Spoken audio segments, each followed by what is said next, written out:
পাকিস্তান আমাদের কাছে কাশ্মীর চেয়েছিল, পাকিস্তানের কাছে পারমাণবিক বোমা আছে, চীন এবং আমেরিকার সাপোর্টও ছিল, তারপরও পাকিস্তানকে আমরা ভিখারি বানিয়ে দিয়েছি। আসলে এটা গল্প বললাম। বাংলাদেশের কিছু মানুষ বর্তমানে পোস্ট করছে অথবা ভিডিও বানাচ্ছে আমাদের সেভেন সিস্টার নাকি তারা নিয়ে নেবে, এবং তার সাথে আমাদের কলকাতাও নাকি তারা নিয়ে নেবে। তারা একটা মানচিত্র এঁকে দেখাচ্ছে নতুন ধরনের, সেই মানচিত্র দেখাচ্ছে যে আমাদের সেভেন সিস্টার তারা নিয়ে নিয়েছে, আমাদের কলকাতা, বিহার এবং উড়িষ্যারও কিছু জায়গা নিয়ে নিয়েছে। মানে ভিডিও বা কিছু কিছু ফটোস বা কিছু কিছু পোস্ট সামনে আসে যেগুলো ক্রমাগত দেখে যাই। এবারে অনেকেই বলবেন দাদা এই ধরনের কিছু লোক করে থাকে, এই ধরনের কিছু মানুষজন আছে যারা এরকম মজা করে। এর ব্যাপারটা হচ্ছে কিছু কিছু সংখ্যক আলাদা, আবার এই কিছু থেকে কিন্তু অনেক হয়ে যায়। মানে অল্প অল্প থেকে কিন্তু শুরু হয়, তারপরে একটা সময় গিয়ে অনেকটা দূর অবধি চলে যায়। বাংলাদেশের এই মুহূর্তে যে প্রধান উপদেষ্টা প্রফেসর ইউনূস, তিনি একটা কথা বলেছিলেন যে বাংলাদেশে বর্তমানে যে হিংসা বা যা হানাহানি বা যেটা চলছে আর কি, এরা যদি শান্ত পরিবেশে না ফিরে আসে তাহলে কিন্তু এর প্রভাব কলকাতা এবং মায়ানমার এছাড়া কিন্তু সেভেন সিস্টারও পড়তে পারে। তো সেই কথা নিয়ে, সেই কথাটাকে বিকৃতি করে অনেকেই অনেক কথা বলছে। কেউ কেউ বলছে আমাদের সেভেন সিস্টার নিয়ে নেবে, আমাদের কলকাতা এছাড়া আমাদের উড়িষ্যার কিছু অংশ তারা নিয়ে নেবে। আসলে ভাই এটা কথা আপনারা কি বুঝে বলেন নাকি না বুঝে বলেন আমি জানি না, এটার মানে আপনারা বোঝেন যে এটা নিয়ে নেবেন আপনারা যে বলছেন। আর একটা কথা আপনাদেরকে বলি, এই কথাটা আপনারা কীভাবে নেবেন আমি তা জানি না, বাট এটা একান্ত আমার পার্সোনাল কথা। আপনারা অনেকেই ভারত বয়কট করছেন, ভারত বয়কট, যে ভারতকে দরকার নেই, এই ওই ইলিশ মাছ নিয়ে কথা বলছেন দেখতে পাচ্ছি, আরও বিভিন্ন ধরনের কথাবার্তা দেখি আপনারা বলছেন।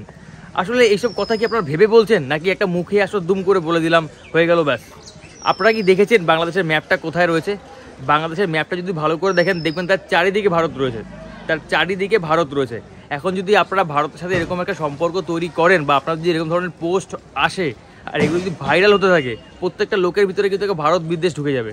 আপনারা সেটা করছেন, সেটা আপনাদের পার্সোনাল ব্যাপার, আমার কোনো প্রবলেম নেই তাতে।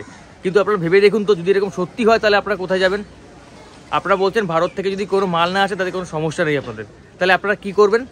আপনাদের তো পাকিস্তান দিতে পারবে না, কারণ পাকিস্তান নিজেই ভিখারি।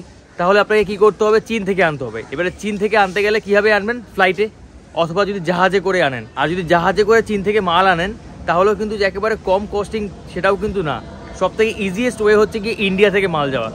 যারা বর্ডারে কখনো এসছেন তারা দেখেছেন ট্রাকে ট্রাকে কত মাল যায় বাংলাদেশে। তো এখন যদি আপনাদেরকে সেই চীন থেকে মাল এনে খেতে হবে বা চীন থেকে মাল এনে আপনাদেরকে চলতে হবে, তাহলে ভাবুন তো সেটা কস্ট কতটা বেড়ে যাবে। আমি তাই পার্সোনালি মনে করি বর্তমানে বাংলাদেশের যে অবস্থা, তাতে বাংলাদেশের বর্তমানে প্রধানমন্ত্রী যেই আসুক না কেন বা বর্তমানে বাংলাদেশের প্রধান উপদেষ্টা যেই আসুক না কেন, তাকে ভারতের সাথে একটা সুসম্পর্ক রাখতেই হবে। তা না হলে কিন্তু বাংলাদেশের অর্থনীতি একটা বিশাল চাপ পড়তে পারে। আর এই মুহূর্তে বাংলাদেশে যারা রয়েছে তাদের ভিতরে 99.9% লোকই ভারত বিদ্বেষী। এবার তারা যদি ভারত বিদ্বেষী হয়, এবার সরকারকে তাদের কথা মতোই চলতে হবে। কিন্তু সরকার যে বসবে তাকে তো ভারতের সাথে সুসম্পর্ক রাখতেই হবে, তা না হলে সে দেশ চালাবে কীভাবে? এবারে যে সরকার বসবে সে যদি ভারতের সাথে সুসম্পর্ক রাখে তাহলে জনগণ তাকে সহ্য করবে না। মানে ভাবুন কত বড় একটা চাপের বিষয়। তাই একটা কথা বলি, কিছু মানুষজন যারা আবেগে বা যারা না বুঝে কিছু পোস্ট শেয়ার করছেন বা কিছু ছবি শেয়ার করছেন, সেই ছবিগুলো শেয়ার করার আগে একটু ভেবেচিন্তে শেয়ার করবেন। কারণ আপনাদের সেই পোস্ট, আপনাদের সেই ছবি শেয়ার যারা করছেন সেটা হাজারটা মানুষের কাছে চলে যাচ্ছে, তারাও আবার শেয়ার করছে। এরকম করে করে কিন্তু মানুষের মনে একটা বিদ্বেষ ছড়াচ্ছে, ভারত বিরোধী হচ্ছে। আপনারা ভারত বিরোধী করুন, তাতে আমার কোনো অসুবিধা নেই, এটা আপনাদের পার্সোনাল ব্যাপার, আপনারা হতেই পারেন। আজকে আমরাও বাংলাদেশকে অপছন্দ করতেই পারি, সেটা আমাদের পার্সোনাল ব্যাপার। কিন্তু যেটা করছেন সেটা আপনাদের জন্য ভালো তো ইন ফিউচারে। দেখেছেন তো পাকিস্তানের অবস্থা কী হয়েছে? পাকিস্তানকে কিন্তু আমরা ভিখারি বানিয়েছি, সেখানকার মানুষজন বলতে বাধ্য হয়েছে যে আমরা ইন্ডিয়া হতে চাই, আমরা ইন্ডিয়ান হতে চাই। তো এমন কোনো জায়গায় নিয়ে যাবেন না নিজের দেশটাকে যেটা খাল কেটে কুমির আনবেন আপনারা। কারণ বাংলাদেশের সরকার যেই আসবে না কেন তাকে ভারতের সাথে সুসম্পর্ক রাখতেই হবে। যদি ভারতের সাথে সম্পর্ক ভালো না রাখে তাহলে কিন্তু বাংলাদেশের অর্থনীতির একটা উপরে ব্যাপক পরিমাণে চাপ পড়বে। তার কারণ বাংলাদেশের দৈনন্দিন যে নিত্য প্রয়োজনীয় জিনিসগুলো সেগুলো যদি ভারত থেকে না যায়, যদি আপনারা চীন থেকে বা অন্য কোনো কান্ট্রি থেকে আনেন, সেই ক্ষেত্রে কী হবে? আপনাদের ওই যে কস্ট সেটা আরও বেড়ে যাবে। এছাড়াও আরও একটা কথা, বাংলাদেশ থেকে অনেকেই কিন্তু ডাক্তার দেখাতে ভারতে আসেন। এবারে আপনারা বলবেন আমরা কি বিনা পয়সায় ডাক্তার দেখাই? আরে ভাই, বিনা পয়সায় কেউ কখনো ডাক্তার দেখায় না, বিনা পয়সায় কেউ কিছু করে না। কিন্তু একটা কথা ভেবে দেখুন, আপনারা যেভাবে ভারত বিদ্বেষী, যখন আপনারা ইন্ডিয়াতে ডাক্তার দেখাতে আসবেন, এখানকার রাস্তাঘাটে গেলে আপনারা সেই সম্মানটা পাবেন? এখানকার ডাক্তারখানায় গেলে আপনারা সেই সম্মানটা পাবেন?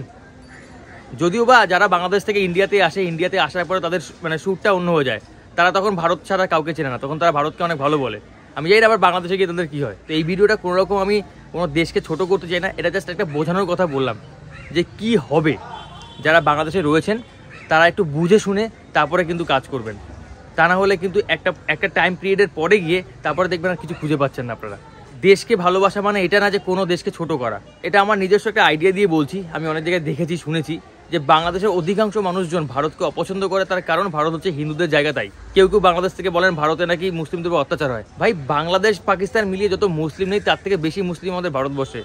এই পৃথিবীর সব থেকে বেশি মসজিদের সংখ্যা হচ্ছে ইন্দোনেশিয়াতে, তারপরে আমাদের ভারতে। তো এই সমস্ত কথা আপনারা কোত্থেকে পান? কেউ কেউ বলবেন বাবরি মসজিদ ভেঙেছে। ভাই বাবরি মসজিদ ভাঙার আগে তার আগেও হিস্ট্রি গেছে। আপনারা যখন হিস্ট্রি খুঁজবেন বাবরি মসজিদ একটা হিস্ট্রির পিছনের কথা, যখন পিছনের কথা যাবেন তার আগেও একটা হিস্ট্রি গেছে। আপনারা সেই অবধি যান, বাবরি মসজিদ গিয়ে আপনারা বসে থাকেন, তারপরে হিস্ট্রিতে আপনারা যাবেন না?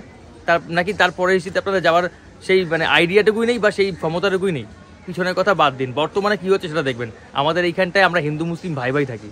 তো আমি বলবো আমার দর্শকদের কাছে যে এই সমস্ত বিদ্বেষ, এই সমস্ত মন থেকে এই সমস্ত খারাপ জিনিস চিন্তা বাদ দিন, তা না হলে কিন্তু আগামী দিনে খুব খারাপ জায়গায় চলে যাবে। আর আপনাদের কাছে আরেকটা প্রশ্ন করি, বাংলাদেশের অনেকজন মানুষজন যারা স্বাধীনতা করলেন, যারা দেশটাকে স্বাধীন দিলেন, তারা কি আবার নতুন করে মারামারি দাঙ্গা হাঙ্গা করছেন আপনারা এই কারণে? বলছেন যারা আওয়ামী লীগ করতো বা যারা শেখ হাসিনার দল করতো তাদেরকে মারধর করা হচ্ছে। এটা কেন হবে ভাই? স্বাধীন দেশ, তাদেরকে বোঝান, তাদেরকে ভালো কথায় বুঝিয়ে তাদেরকে আপনাদের স্বাধীন দেশে নিয়ে আসুন। তাদেরকে মারধর করছেন কেন? তাহলে তো হিংসা প্রতিহিংসার রাজনীতি হয়ে গেল এখানটায়। আমাদের পাশে একটা দেশ রয়েছে পাকিস্তান, যে দেশ এখনো পর্যন্ত কোনোদিনও একটা প্রধানমন্ত্রী 5 বছর পুরো শাসন করতে পারলো না। মানে এরা কি অবস্থা, মানে এরা আলটিমেটলি কি চায়? এরা নিজেরাই কি জানে? কি আমার সাথে লাইভে একজনের সাথে কথা হচ্ছিল, তিনি বলছিল যে আমাদের দেশে কোনো রকম মূর্তি থাকবে না, সেই জন্য ভেঙে দেওয়া হচ্ছে শেখ মুজিবুর রহমানের মূর্তি। আচ্ছা ভাই, কোনো দেশে যদি কোনো লোক যায়, সেখানকার যদি কিছু দেখতে চায় ভাস্কর্য, তাহলে কি দেখে লোক চিনবে?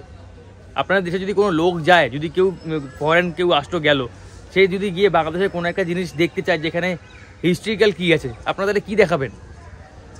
আর আপনারা বলছেন মূর্তি ভেঙে দেওয়া উচিত, আপনাদের এটা ইসলামে হারাম বা এরকম কিছু একটা।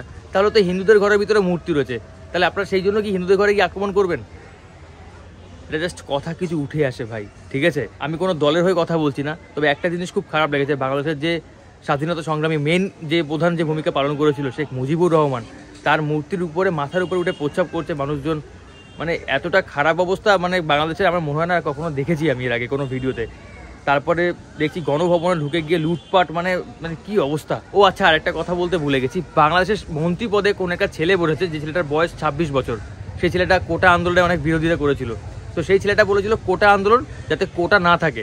তাহলে একটা কথা আমি এখন জিজ্ঞেস করি, যে ছেলেটা বর্তমানে 26 বছর বয়সে গিয়ে সেই মন্ত্রী পদে বসলো, সে কি যোগ্যতা সেখানে গিয়ে বসলো? 26 বছর বয়সে সে মন্ত্রী পদে বসলো, তার কি যোগ্যতা আছে সেখানটা বসার? যাই হোক, এটা বাংলাদেশের অভ্যন্তরীণ ব্যাপার, সেখানে আমি কোনো কথা বলতে চাই না। যাই হোক, একটাই কথা বলতে চাই, যারা এই ধরনের উল্টোপাল্টা পোস্ট করছেন ভাই, এগুলো থেকে বিরত থাকুন। ভালো থাকবেন সবাই, দেখা হবে পরবর্তী ভিডিওতে।